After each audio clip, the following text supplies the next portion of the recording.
Welcome to My View On, a series of podcasts where experts in the industry give their personal view on some of the big topics making waves in the media. All of the views are the experts' own, providing a fresh look at key issues facing the financial industry. How taxing is your investment fund? When it comes to investing, there are many things to consider, not least more complex changes to tax. Well, with me to discuss this is Paul Speight, Head of Strategic Accounts at James Hay. Paul, welcome. So I guess first off, how taxing is an investment fund? Well, we've seen a number of changes coming through to taxation. Just as a headline, we've now got changes to capital gains tax. We've got changes to dividend. We've got a new dividend allowance. We also have changes to personal allowances, and we also have a personal savings allowance. Now, all of those affect individuals in different ways, but what's also interesting is a number of them actually affect investment funds in slightly different ways, which will also change the way that not just whether I choose a particular investment fund, but actually what the structure of that fund is will also have an impact now going forward that I think people need to consider. So it's all quite complicated, really. If you're a person out there thinking that they need to make a decision, what should they do? What should people be thinking about? Well, let me give you an example. So let's take commercial property. People, I think, by and large, understand property. They certainly understand residential property. Now, commercial property, you invest in a commercial property. You hope your tenant will give you a income through a rent, and you hope that the value of that commercial property will increase in value.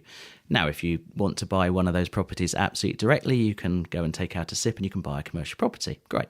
If you decide that you'd like to outsource that, let somebody else make those decisions, then you can go and buy a commercial property investment fund. And there are several different ways that you can access that.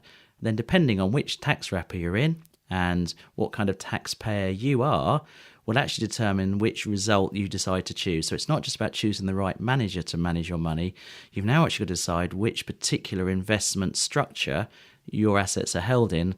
So it's starting to get pretty complicated. It certainly is. And when it comes to making that choice, what's your view? Should people be seeing themselves as fundamentally the person that needs to make that decision, or looking elsewhere, perhaps to an IFA? Well, I think this is where advisors will certainly come into their own, because they'll be looking at an individual's actual tax position.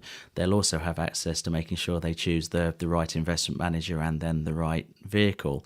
The challenge for an advisor then is making sure that they've got the right platform that's actually running those clients' investments. So if we take some of the new structures that have come through in the commercial property example I gave a moment ago, actually not all platforms are able to hold those particular vehicles because of the way that they distribute their income.